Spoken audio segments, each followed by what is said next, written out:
અંકલેશ્વર શહેરમાં પોલીસની વાહન વ્યવહારને અડચણરૂપ પાર્કિંગ સામે કાર્યવાહી કરાતા રોડ પર પાર્ક વાહનો લોક કરાતા હવે વાહન ચાલકોએ ફૂટપાથ ઉપર વાહનો મૂકતા ફૂટપાથ પણ જામ થવા લાગ્યા છે. છેલ્લા કેટલાક સમયથી અંકલેશ્વરમાં ટ્રાફિક સમસ્યા વહીવટી તંત્ર માટે માથાના દુખાવા સમાન બની રહી છે.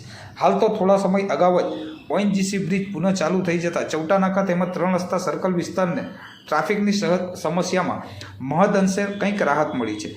આ ટ્રાફિકની સમસ્યા હલ કરવા માટે પોલીસ તંત્ર દ્વારા આડેધડ પાર્ક કરાતા વાહનો પર પાછલા કેટલાક સમયથી લોક મારવાની પ્રક્રિયા હાથ ધરવામાં આવી છે, જેને લઈ વાહન ચાલકોએ પણ આ લોકની પ્રક્રિયા તેમજ દંડનીય કાર્યવાહીથી બચવા નવો હથકંડો અજમાવ્યો છે. હવે વાહન ચાલકો રોડ ઉપર વાહન પાર્ક કરવાને બદલે ફૂટપાથ ઉપર વાહનો પાર્ક કરતા થઈ ગયા છે, જેને લઈ રાહદારીઓને અવરજવર માટેનો ફૂટપાથ અવરોધિત થતા મુખ્ય માર્ગો પર દબાણ હટાવ ઝુંબેશ હવે જરૂરી બની છે.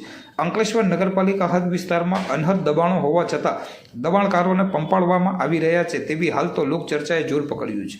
ભૂતપૂર્વ નગરપાલિકા પ્રમુખ વિનય વસાવાના કાર્યકાળમાં દબાણકારો સામે એક સપ્તાહ સુધી ચાલેલ ઝુંબેશમાં મહદઅંશે ટ્રાફિક સમસ્યા હલ થઈ હતી. તો હાલના સત્તાધીશો દબાણકર્તા સામે ભૂતપૂર્વ પ્રમુખ વિનય વસાવા જેવી લાલ આંખ ક્યારે કરશે તે હવે આવનારો સમય જ બતાવશે.